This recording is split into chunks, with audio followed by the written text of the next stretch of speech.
Mambo vipi? This is Konde Boy Jeshi, the CEO of Konde Gang. Niko hapa kwa address hili jambo linalohusu mdogo wangu Chinga. Kwanza kabisa nikiri kwamba mdogo wangu alinitumia message na kuniomba kwamba anataka kutoka kwenye label akawa independent artist. Nami nilimjibu straight kwamba mdogo wangu, wish all the best. I got you back all the time as usual. Kachini na viongozi wa Konde Gang, video contracts na finalize morning mnafanyaje. Contract inasema endapo atataka ku-terminate na ku-own master, kununua ku-own master.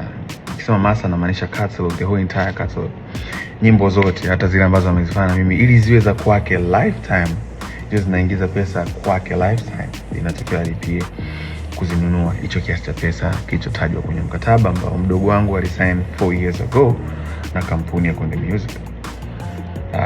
Hayo ndio ilikuwa ni mazungumzo na lakini sijui nini kimetokea kwake baadaye. Akaja kusema kwenye social media kwamba nimemdai kiasi cha bilioni 1. Nikiri kwamba sijamdai kiasi cha bilioni 1 na nisingependa pesa yangu tena ije kunichafua mwenyewe. I did my best. I wish him all the best. Nampenda sana, msupporteni sana. He's an independent artist from now on. Nikiwa naongea promoters, mkiwa na show mwiteni, fanye pata risk, aisaidie familia yake. Even though lengo tupate risk wote kama ilivyo mwanzo, as you know, ni biashara na tuko tukijitahidi kwa uwezo wetu kuwekeza ili kukuza career ya msanii ambayo itakuwa ni lifetime na kuchange maisha yake.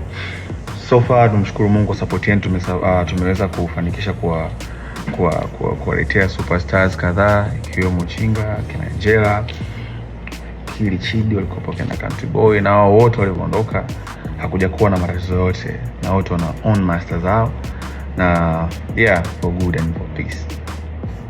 Hamna mtu yote mwenye malalamiko ya kudaiwa. So that's how we live by lifting each other.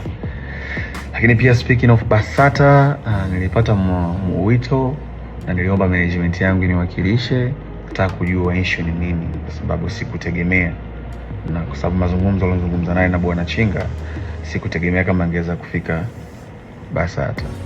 Baadaye tunasana na usuluhisho. Niliomba management yangu niwakilishe, izungumze na viongozi wa BASATA kuona wanapataje mwafaka, lakini wakaniambia so far nisingeweza kuashia sasa hivi. Mimi sikuona haja ya kusuluhisha